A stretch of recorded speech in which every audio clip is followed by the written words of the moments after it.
முப்பெரும் விழாவினுடைய பிரதான நோக்கமே நன்றி சொல்லுது. அது திமுக தொண்டனுக்கு ஒரு எமோஷனலான டே. அங்க போற எல்லா கட்சிக்காரனும் அல்லாம வெளில வர மாட்டான்.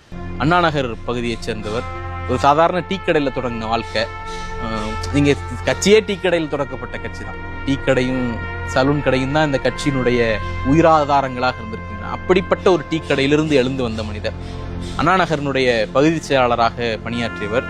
1984 நினைக்கிறேன், கலைஞரும் பேராசிரியர்களும் தன்னுடைய எம்எல்ஏ பதவியை ராஜினாமா பண்ணிட்டு ஈழத்தமிழர் பிரச்சனைக்காக ராஜினாமா பண்ண பிறகு அண்ணா நகர்ல ஒரு இடைத்தேர்தல் வருது. ஆளுங்கட்சி அதிமுக, அசுரபலத்தோடு நின்ன அதிமுக, எம்ஜிஆர் காலத்து அதிமுக, வீழ்த்தவே முடியாத அதிமுக. அந்த அதிமுகவை ஒரு இடைத்தேர்தலில் அண்ணா நகரில் வீழ்த்தி காட்டியவர் சோமா ராமச்சந்திரன்.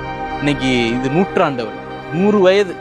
மிசாவில் ஒரு தலைவருடைய, இன்னைக்கு இருக்கக்கூடிய சிஎம் உடைய பேட்ச்மேட், ரூம்மேட், எல்லாரும் கிளாஸ்மேட்ஸ் இருந்தாங்க. அந்த மாதிரி இந்த இயக்கத்தில் மட்டும்தான் மிசால நாங்கள் 2 பேரும் ஒன்னா ஜெயிலில் இருந்தோம் அப்படின்னுட்டு சொல்லக்கூடிய பெருமிதம் இருக்கும். கலைஞரே அவரை அழைக்கும் பொழுது சோமா ராமச்சந்திரன்னா சோதனையிலும் மாறாத ராமச்சந்திரன் அப்படின்னு அழைச்சிருக்காரு. அவருக்கு எழுந்து வர முடியாத ஒரு நிலைமை, 100 வயசு யோசிச்சு பாருங்க, நிக்க முடியாத நிலைமை. அப்படிப்பட்ட ஒரு தருணத்துல ஊரு கூடி என்னை கொண்டாடுது அப்படிங்கிறது எவ்வளவு பெரிய எமோஷனலான டைமா இருக்கும். அவங்க ஃபேமிலி மேடையில இருப்பாங்க.